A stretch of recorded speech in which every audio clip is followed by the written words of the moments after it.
Hey, salut tout le monde! J'espère que vous allez bien. J'espère que vous passez un beau dimanche. Honnêtement, grande fin de semaine, moi, je l'adore, ce grand week-end-là. J'ai le bonheur, honnêtement, d'animer Camille aujourd'hui. Je sais qu'ils reviennent de LCD, comme vous le savez tous. Ils sont crinqués, ils sont en feu. Fait qu'ils sont en train de nous bâtir des beaux sujets de leadership. Fait qu'aujourd'hui, Camille, ça vient nous parler d'introduction au coaching situationnel parce que chaque personne avec qui vous parlez et à chaque moment, il y a une situation différente, tout dépendamment du mot dans lequel vous êtes, dans lequel la personne avec qui vous parlez, autant client, promoteur, peu importe la discussion, est une situation. Donc, Camille va vous parler de tout ça aujourd'hui. Fait que quand être directif dans vos coachings, quand collaborer avec les gens et quand les laisser être autonomes, voler de leurs propres ailes. Donc, Camille, je te laisse le micro. Yeah! I love it! Hey, s'il y en a qui peuvent mettre leur caméra, là, il manque de caméra un petit peu. Ça serait vraiment cool, même si vous avez une toque, là. C'est pour ça que j'ai mis une tuque, moi, en matin. OK? Mes cheveux sont pas super, mais j'ai mis une tuque. C'est pas ça, c'est pas parce qu'il fait fret. Fait que bref, tout le monde, est-ce qu'aujourd'hui, vous me permettez d'être le coach? Ah! Yes! Donc là, mettez tout le monde pour moi comme ça. Tout le monde pour moi? Quelqu'un peut accepter le monde dans la file d'attente? OK? Vous allez mettre vos mains comme ça? Vous allez faire ah! Yes, parfait. C'est juste ça. Il n'y a aucune raison. Je voulais juste vous voir faire ça. Yes! Donc aujourd'hui, OK, je suis super contente parce que je mets en pratique. Vous le savez, moi, je suis quelqu'un qui aime vraiment éduquer, partager mon savoir. Et là, ça fait 3 jours qu'on est en formation. Donc, j'ai vraiment une soif de redonner ce que j'ai appris. Puis je crois que la meilleure façon, honnêtement, dans la vie pour savoir si on a bien compris quelque chose, c'est de l'enseigner à d'autres. OK? Donc, aujourd'hui, c'est un gros sujet, c'est un sujet qui est super important par rapport au leadership. Et mon mandat aujourd'hui, c'est vraiment de mettre les bases. OK? Donc, on n'ira pas nécessairement dans du concret, quoique ça sera peut-être la suite éventuelle de ce qu'on est en train de faire, que ce soit en live, que ce soit en Zoom, que ce soit en vrai, parce que je pense qu'il peut vraiment avoir énormément de concret dans ce que je vais dire. Mais mon mandat aujourd'hui, c'est de mettre les bases. OK? Et ce que je veux dire par mettre les bases, c'est que si ici, on est 26 personnes en plus de toutes les autres personnes qui vont écouter la reprise, parce que je sais qu'il y en a qui écoutent la reprise, si tout le monde de l'équipe comprend les bases de leadership, comprend les bases de comment on fait pour coacher des gens, mais aussi se faire coacher, parce que le coaching, il y a 2 rôles. Il y a la personne qui se fait coacher, puis il y a le coach. Okay? Donc, je vais dire le coaché et le mentor. Je pense que ça va être moins mêlant si je dis ça. Donc, si, en tant qu'équipe, on met les bases, si en tant qu'équipe, on est capable de vraiment parler le même langage, si je peux dire, imaginez à quel point on va être plus efficace. Vrai ou faux? Vrai ou faux en commentaire? On va être vraiment plus efficace. Puis là, mec, je vois que Sébastien il est là, il est-tu promoteur? Il est rendu promoteur. OK. C'est bon. Il est comme non. Fait que bref, il y a une passe d'ourouette pour être là. Cool. Excellent. Donc, bref, si on met les bases, on va être capable, tout le monde, de se faire coacher de la bonne façon et de coacher les gens de la bonne façon. Vous comprenez le principe? Donc, tu sais, on parle souvent de leadership, soit le leader de ta vie et tout ça. Et pour être 100% transparente, à LCD, Mick et moi, on a réalisé que, on était vraiment des bons leaders parce qu'on n'a jamais besoin de quelque chose ou de quelqu'un pour innover puis aller all-in. Mais 2, on a aussi réalisé qu'on avait peut-être une certaine lacune parce qu'on n'a jamais expliqué ce que je vais vous expliquer aujourd'hui. OK? Donc, mon but, c'est de vous rendre plus efficace, mais aussi de rendre tout le monde plus efficace. OK? Donc, ce que vous devez comprendre quand vient le temps, là, je vous mets vraiment dans votre peau de promoteur qui soit veut demander du coaching ou soit qui va donner du coaching. Donc, ça se peut qu'en ce moment, vous n'ayez pas encore d'équipe. c'est correct, OK? Mais je veux vraiment que vous vous mettiez dans la peau des deux aujourd'hui. Que tu aies une équipe ou pas d'équipe, que tu aies des clients, pas de clients, c'est pas important, mais comprends que tu as deux rôles. Tu peux être le coaché, tu peux être le mentor. Puis je le sais, je fais beaucoup de répétitions, c'est parce que je veux que ça rentre dans votre cerveau, OK? Donc, peu importe quand on parle de leadership, OK, une des choses que j'ai réalisées, troisième chose que j'ai réalisée à LCD, c'est qu'on veut souvent coacher les gens en pensant tout le temps à la solution. Les gens nous parlent souvent, puis pensez à des clients qui vous parlent aussi, là, ça peut aussi se mettre avec des clients. On veut donner une solution rapidement. On veut trouver quelque chose. On veut combler le silence à la limite. Puis une des choses que j'ai réalisées à LCD, c'est qu'il y a un pouvoir incroyable dans le fait de poser des questions. Mais il y a un pouvoir encore plus incroyable dans le fait de poser les bonnes questions. OK? Donc, une chose déjà que j'ai commencé à implanter quand je parle à des gens, autant des clients que des promoteurs, c'est que je pose des questions sans vouloir assumer quoi que ce soit, puis sans me mettre dans ma propre tête à essayer déjà de chercher une solution. Combien de fois dans votre vie, vous avez posé une question, mais vous n'avez pas écouté la réponse? Puis je suis guilty, là, OK, je suis coupable. Parce que vous pensez juste à ce que vous voulez dire. Donc, je vous mets au défi dans les prochaines heures, prochains jours, prochaines semaines, de juste poser des questions, puis de rien préparer à l'avance. De vraiment bâtir la réponse parce que la personne vous a vraiment répondu ce qu'elle voulait répondre. Fait que ça, c'est la première chose, OK? Deuxième chose, en fait, là, je suis rendue à la quatrième chose, je ne sais plus, je suis rendue, OK? Peu importe les chiffres, c'est pas important. Mais ce que je veux vous mettre en perspective, c'est que quand vous demandez du coaching ou quand vous coachez quelqu'un, ce n'est jamais à propos de la personne. Quatrième chose que j'ai réalisée à LCD, ne jamais rien prendre personnel quand vient le temps de coacher et de se faire coacher. C'est pas, si je dis quelque chose à Dania, par exemple, par rapport à quelque chose, c'est pas envers Dania, c'est envers une situation qu'elle a agi ou qu'elle a réagi et qu'elle doit corriger. C'est pas que Dania est pas bonne ou c'est pas que Dania elle le sait pas. Non, non.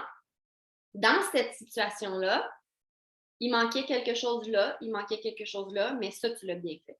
Un peu comme, je sais pas s'il y en a ici qui ont déjà travaillé avec des enfants ou qui ont des enfants, mais c'est un peu la même chose avec des enfants. C'est pas de dire à un enfant « t'es pas gentil » ou quoi que ce soit, c'est de dire qu'est-ce que le comportement on n'a pas apprécié. C'est à propos de la situation, c'est pas à propos de tes compétences, de ta personnalité. Fait que ça, du moment que vous comprenez ça, on va laisser tomber notre ego parce que souvent, ce qui fait qu'on prend les choses personnelles, c'est l'ego. Puis on est capable de réaliser que dans telle situation, on est peut-être vraiment bon, mais dans d'autres situations, on est peut-être moins bon. C'est pas à le prendre personnel, c'est de comprendre que tout est toujours une question de situation. Ça, c'est super important que vous le compreniez. Est-ce que c'est clair? C'est pas à propos de ta personnalité, de tes compétences, de si tu es gentil, si tu n'es pas gentil. C'est à propos de comment tu as réagi, qu'est-ce que tu as fait dans la situation. Et c'est sur ça que tu veux te faire coacher ou que tu vas coacher les gens. Right? Surtout dans ce qu'on fait. Donc, je vais partager mon écran parce que je vous ai fait un petit visuel. Et là, je veux juste y revenir. Attendez-moi. Good. OK, vous voyez mon écran? Excellent. Donc, j'ai carrément repris ce que Prove It a fait, mais je l'ai mis en français. Je ne suis pas fine pour vous. Je vous aime dessus. Fait qu'il n'y a pas d'excuse à me dire « C'est en anglais, est-ce qu'on comprend rien? » Non, pas aujourd'hui, ma belle. Donc, il y a 3 styles de situation. OK? Encore une fois, ce n'est pas une personne, c'est des situations. Puis mon mandat, là, c'est que ce soit le plus clair possible aujourd'hui. OK? Donc, je vous invite vraiment à prendre ça en photo ou je vous l'enverrai. OK? Cassez-vous pas le basic, là, je vous l'enverrai. Mais prenez des notes. si jamais il y a des choses que je dis puis que ça vous parle puis que c'est pas écrit. Okay? Donc, il y a la situation 1, le S1, qui se nomme être enthousiaste. OK? Ça, je trouve que la meilleure exemple, parce que je n'ai pas marqué d'exemple concret, mais la meilleure exemple, ça pourrait être une situation dans laquelle quelqu'un se lance comme nouveau promoteur et n'a pas beaucoup de compétences, donc faibles compétences, mais il est super engagé. La personne, là, elle est super excitée. Elle, là, tu lui dis de faire un live, des stories, des reels, elle est méga excitée. Elle est déjà sur Google à la limite parce qu'elle n'a pas de compétences pour le faire, mais elle veut le faire. Donc, le S1, pensez à des situations en ce moment dans votre vie, autant dans Prove It que dans toute votre vie, que vous pouvez avoir des faibles compétences, mais que quand quelqu'un vous en parle, vous êtes vraiment énervé. Là. Vous êtes comme « Oh my God, j'ai jamais fait ça, mais je suis all-in, je suis excitée, bien raide. » OK? Donc, une situation, là, je vais nommer plein de sortes de situations, puis je vais reprendre des situations de plus vite parce que c'est ce qui me vient en tête. Mais une situation qui pourrait être, mettons, pour n'importe qui ici, S1, vous êtes vraiment énervé d'aller dans votre prochain voyage aux Bahamas. Vous êtes excité fois 1000, OK? Vous avez hâte, vous n'avez jamais vécu un voyage, vous n'avez jamais vu de palmier, la mer, whatever. Mais quand vient le temps de faire les bagages, quand vient le temps, à la limite, d'aller sur le site Air Canada pour faire ton enregistrement de ton billet, tu n'as fucking pas de compétences. Tu ne sais pas où aller. OK? Ben ça, c'est une situation 1. La personne est vraiment enthousiaste. Elle veut, elle est all-in, mais elle a 0 compétence. OK? Fait que ça, c'est la situation numéro 1. En ce moment, dans votre carrière de Prove It, peu importe si ça fait 1 mois, 2 mois, 1 an, 5 ans, il y a probablement des situations que vous êtes comme ça encore dans votre carrière de Prove It. Vous n'avez jamais fait quelque chose, un Keto Life Party, mais vous êtes vraiment excité à le faire. Vous voulez apprendre. OK? Encore une fois, je vous remets en tête, c'est des situations. Ce n'est pas des compétences ou un style de personnalité. Deuxième, S2, c'est le jongleur. Ça, ce que ça veut dire, c'est que vos compétences par rapport à une situation, par rapport à quelque chose que vous devez faire dans votre business, c'est modéré à élevé. Vous le savez que vous êtes capable de le faire, vous êtes coachable, vous vous adaptez bien, mais vous avez un engagement qui est variable. Par exemple, tu as déjà fait 2-3 lives, tu le sais que tu es capable, tu le sais que tu as les compétences, mais ton engagement face à faire un live, il est moyen. Tu es parfois hésitant, tu n'es pas toujours confiant. Puis une des choses dans cette situation-là qui démarque beaucoup, c'est le fait d'être souvent autocritique. C'est ça qui fait que votre engagement est variable. Que vous êtes confiant, mais pas confiant en même temps. OK? Fait que la situation du live, ça, c'est dans Prove It. Une situation dans la vie de tous les jours, ça pourrait être demain matin, je te dis que tu t'en vas faire du camping avec ta famille. OK? Si tu es un S2, ça veut dire que, bon, tu as les compétences, tu sais comment faire, tu es déjà allé faire du camping, mais moi, pour vrai, là, j'aime mieux dormir dans un hôtel que dans une tente aux frettes. OK? Fait que mon engagement est moyen. C'est correct. Je le sais que je suis capable et que je vais survivre, mais ça ne me tente pas tant. Comprenez-vous? Je suis comme, OK, je suis pas sûre, mais je le sais que je suis capable. Donc, S2. Donc, en ce moment, je vous invite déjà à réfléchir dans le S1 et dans le S2. Dans votre business, il y a des choses que vous êtes dans le S1, il y a des choses que vous êtes dans le S2, mais il faut être capable de le reconnaître. Puis encore une fois, le but aujourd'hui avec le Rhino, c'est d'être aware. Être aware, ça veut dire d'être conscient. Donc, si en ce moment, tu te bullshit toi-même et que tu n'es pas honnête, bien au final, c'est toi qui vas faire en sorte que tu ne vas peut-être pas être coaché de la façon que tu devrais être coaché. Parce que si moi, je te dis de faire un live, puis que tu penses que tu es S1 parce que tu te mens à toi-même, mais que finalement, tu es un S2, mais quand tu vas demander du coaching, est-ce que le coaching va être efficace pour toi? Parce que si moi, je te coach, puis tu me dis que tu es S1, puis que tu es vraiment heureux, puis que tu es vraiment content d'aller en live, fait que moi, je te coach dans cette direction-là, mais qu'au final, dès qu'on sort du Zoom ensemble, ton engagement est variable, puis tu le sais que tu ne le feras pas. Est-ce que je t'ai coaché de la bonne façon? Non. Est-ce que je vais t'avoir mis dans une situation de succès? Non. Parce qu'à la base, tu t'es fait à croire que tu étais S1, mais dans le fond, tu es S2. Que vous comprenez? Le pouvoir de bien réaliser dans quelle situation vous êtes pour que votre mentor vous coache bien. OK? C'est super important. Troisième situation, ça, c'est all-in, OK? C'est quelqu'un qui a des compétences vraiment élevées et qui a de l'engagement vraiment élevé. OK? Par exemple, je vais prendre un exemple que tout le monde va comprendre.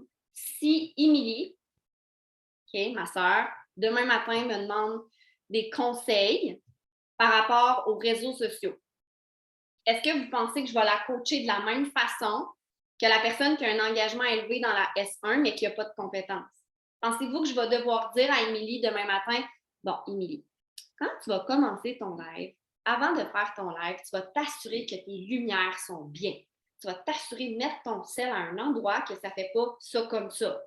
Tu vas t'assurer que la lumière est là, que le sel, on le voit bien, on ne voit pas juste tes trous de narine. Tu sais, pensez-vous que si je coach Émilie de même, elle va être comme yes, c'est vraiment cool. Non, elle va faire hey, là, tu me fais perdre mon temps. Ah ouais, OK? Donc, encore une fois, souvent, quand on est dans le S3, puis tu sais, aujourd'hui, je ne rentre pas nécessairement dans le coaching en tant que tel, ça va être une autre portion, mais souvent dans le S3, on est beaucoup en support. OK? Comme quand je coach Émilie ou quand je coach Mel ou quand je coach Chantal, Lisa, Dan, je suis plus dans le support parce qu'ils savent quoi faire. Souvent, quand ils me demandent des conseils, c'est plus pour confirmer que ce qu'ils font, c'est bien. Alors que dans le S2, on est plus en collaboration souvent dans le S2 parce que l'engagement est là, il y a certaines compétences qui sont là, mais souvent on est en collaboration. Vous voyez le genre? Puis souvent dans le S1, le style de coaching, qui n'a pas de compétences, mais qui est all-in en tant que tel dans son engagement, on est plus directif. Parce que la personne, elle ne sait pas comment le faire. Fait que si j'arrive avec mon S1, puis je dis, elle veut faire un live, OK? C'est ça la situation. Puis moi, j'arrive, je suis comme, yes, c'est malade! Go, go, t'es capable, go, va faire ton live! OK, fais ton live, on se reparle, bye! Mais elle ne sait pas comment faire un live. Elle ne sait même pas où peser pour faire un live. Elle ne sait même pas comment ça marche. Est-ce que j'ai bien coaché la personne? Si je dis, ah ouais, go, va faire ton live! Reparle-moi tantôt! Puis là, je fais comme ça. Est-ce que c'est bien coaché la personne? Non, parce que je l'ai coaché comme si c'était une S3, quelqu'un d'expérimenté. Mais finalement, dans le fait de faire un live, cette personne-là, c'était une S1. Donc, cette personne-là, qu'est-ce qu'elle recherchait probablement? Du coaching directif. OK, là, tu vas faire ton live. Avant de faire ton live, tu vas aller donner 10 minutes de l'amour à Facebook. Tu vas aller demander à 5 personnes s'ils peuvent se connecter sur ton live quand tu vas le partir pour donner de l'engagement. Quand tu vas faire ton live, tu vas mettre un titre en premier. Tu vas t'assurer encore une fois que tes lumières sont bien placées, que ton sel est bien placé pour pas qu'il bouge. Quand tu vas être prête, tu vas juste peser sur lancer le direct, puis tu fais ton live. Tu vas jaser. Préoccupe-toi pas des commentaires. Okay? C'est ton premier live, là, vas-y, juste fais-le. Quand tu es terminé, tu vas voir, il y a un bouton à la fin, tu fais fin du live. Boum, tu cliques dessus, puis après ça, tu le publies.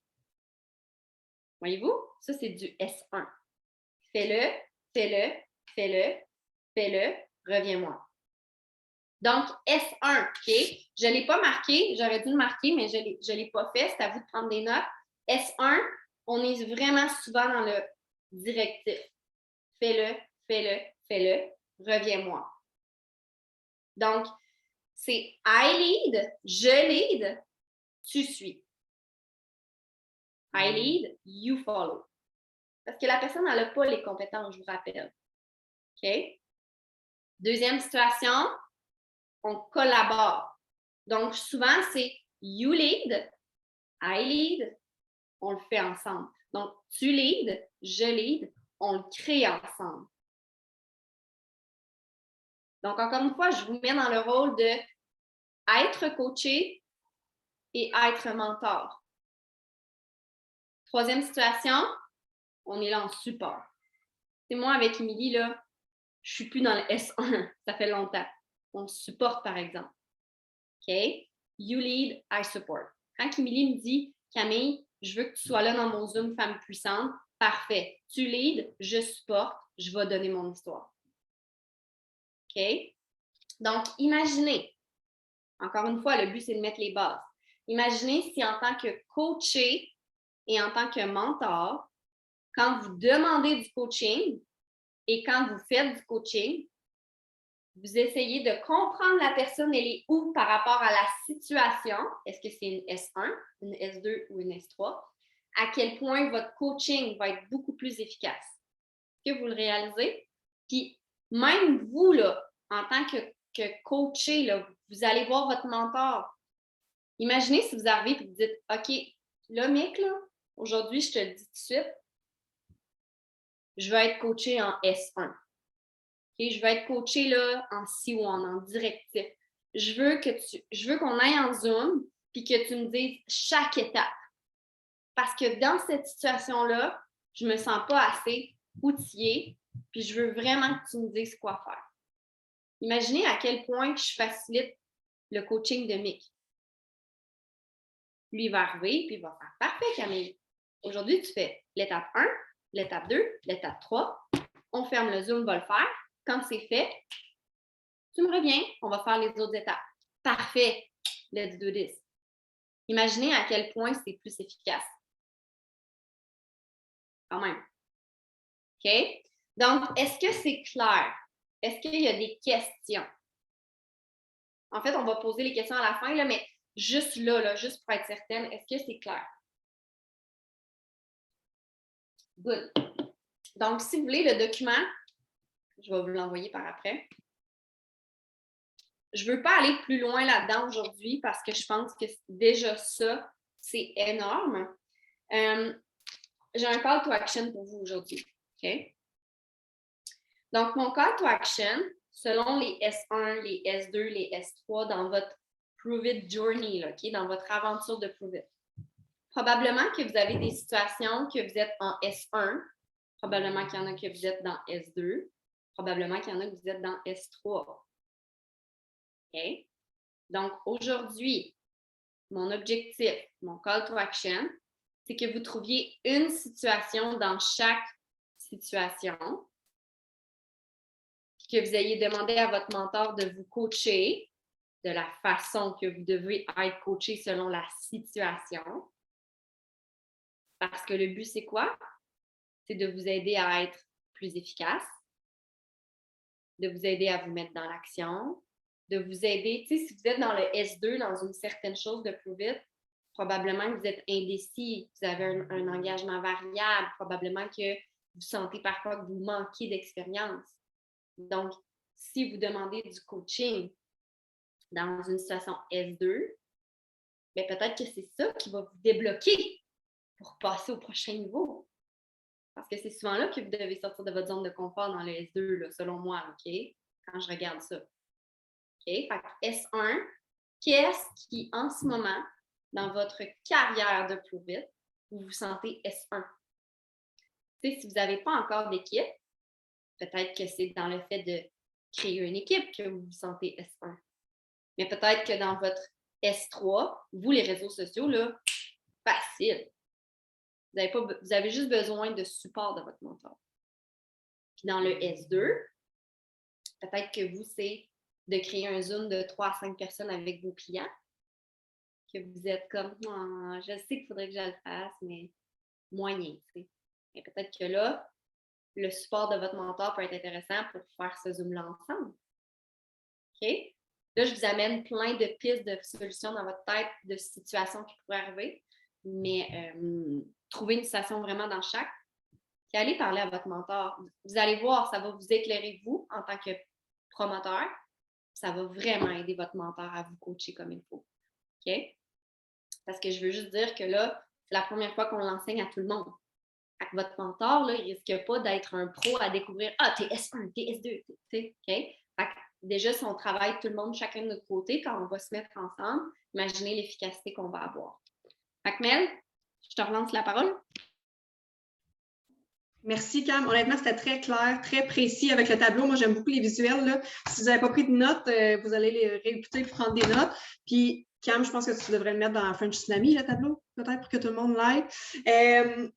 Donc, en fait, c'est de revenir à la base, puis de revenir à la base de comment je me connais à travers les situations. Fait que le développement personnel, encore là, parce que dans chaque situation, comme Camille l'a dit, vous allez être S1, S2 ou S3, puis d'aller le dire à votre coach. Rien. Puis, tu sais, j'en ai des situations S1, même si ça fait 2 ans et demi que je suis là. Il y en a plein de situations. Je suis en train de créer un événement pour ici. J'en ai déjà fait un. Je suis vraiment emballée, je suis enthousiaste. Mais là, de créer un événement avec Eventbrite, que je comprends absolument rien, je suis S1, là. Comme je m'en vais faire des recherches YouTube parce que je ne comprends pas Eventbrite. Fait que c'est vraiment de vous connaître à travers tout ça. Puis quand je suis avec Mick, Camille et Émilie, j'ai maintenant la facilité de leur dire, tu sais, Mick avec son cerveau qui explose, je suis comme, OK, là, j'ai besoin d'être, tu sais, que ce soit efficace. J'ai besoin de points. Fait que c'est vraiment d'aller le dire et d'en prendre conscience de où est-ce que vous êtes dans vos sphères, dans chaque sphère, en fait, chaque situation, puis de pousser votre ego de côté. Moi, c'est vraiment ce que j'ai retenu beaucoup, de mettre votre ego de côté, d'aller demander de l'aide, puis de faire, OK, là, j'ai besoin d'être coaché directif, j'ai besoin d'une validation, parce que oui, il y en a plusieurs ici que c'est vraiment juste des validations. Fait que d'aller le demander, puis de se faire valider, je pense que ça vaut vraiment la peine. Fait qu'on va fermer l'enregistrement, puis on va prendre questions et partage. Ah, mais qui veut ajouter quelque chose, je crois. Moi, je veux ajouter quelque chose aussi parce que, je ne sais pas si vous réalisez, là, mais ce sujet-là, des fois, ça prend. On a passé 3 jours à analyser ces sujets-là, OK, à LCD. OK? Donc, bravo à Momo d'avoir amené ça tantôt. On nous parlait, on était sur le divan, puis je disais, tu ne peux pas amener ça dans comme 30 minutes, là, c'est impossible. Fait qu'elle l'a amené vraiment d'une simplicité relativement déconcertante.